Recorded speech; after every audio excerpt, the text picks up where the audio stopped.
বন্ধুরা, নতুন দিনের রান্না চ্যানেলে আপনাদের সবাইকে স্বাগত জানাই। আজকে আমি বানাবো মাছের পরোটা।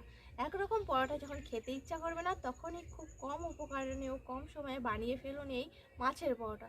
তো চলো কিভাবে আমি বানাই দেখে নেওয়া যাক। এই মাছের পরোটা করার জন্য আমি প্রথমে এখানে কড়াইতে জল বসিয়ে দিয়েছি। এই জলেতে দিয়ে দেবো নুন ও হলুদ। আমি এখানে 4 পিস পেটি মাছ নিয়ে নিয়েছি, আপনারা চাইলে দাগাও নিতে পারো। আমি এবার মাছগুলো সিদ্ধ করার জন্য হলুদ ও নুন জলে দিয়ে দেবো। ওতে দিয়ে দেবো স্লাইস করে কেটে রাখা 4 টুকরো পাতিলেবু। এবার আমি মাছগুলো সিদ্ধ হতে দেব।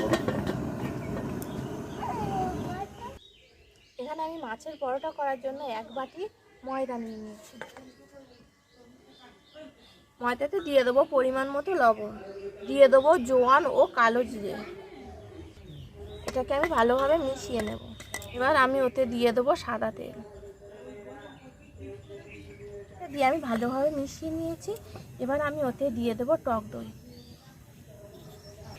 দিয়ে দেবো স্বাদ মতো চিনি, দিয়ে এবার এটাকে জল দিয়ে আমি ভালোভাবে মিশিয়ে নেব।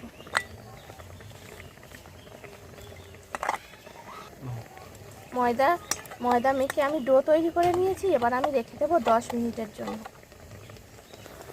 মাছগুলি আমার সিদ্ধ হয়ে গেছে, এবার আমি নামিয়ে নেব।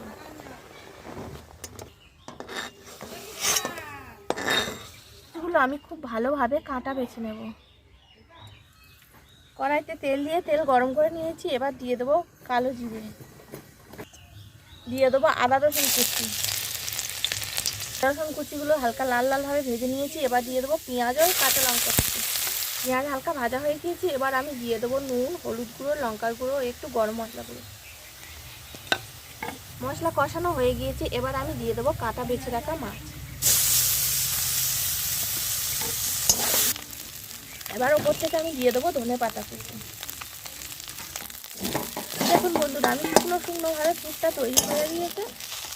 এবার আমি নামিয়ে নেব। মাছের পুরটা আমি শুকনো করে নামিয়ে নিয়েছি। এবার আমি ওই ময়দার লেচিতে পুর ভরে দেব।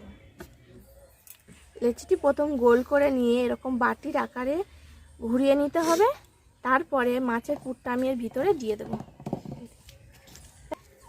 এবার আমি এই মাছের পুরটি এই লেচির ভিতরে দিয়ে ভালোভাবে মুড়ে নেব, যাতে খুলে না যায়।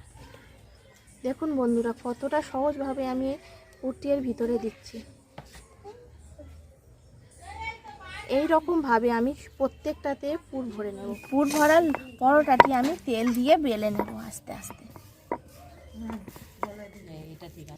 চাটুটা ভালো করে গরম করে নিয়েছি। এবার আমি ওতে অল্প পরিমাণে তেল দিয়ে দেবো।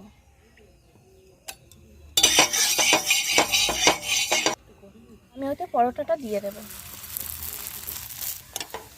পরোটাটা ভালো করে লাল লাল করে এরকমভাবে ভেজে নিতে হবে। দেখুন বন্ধুরা, কি সুন্দর ফুলেছে এই পরোটাটা।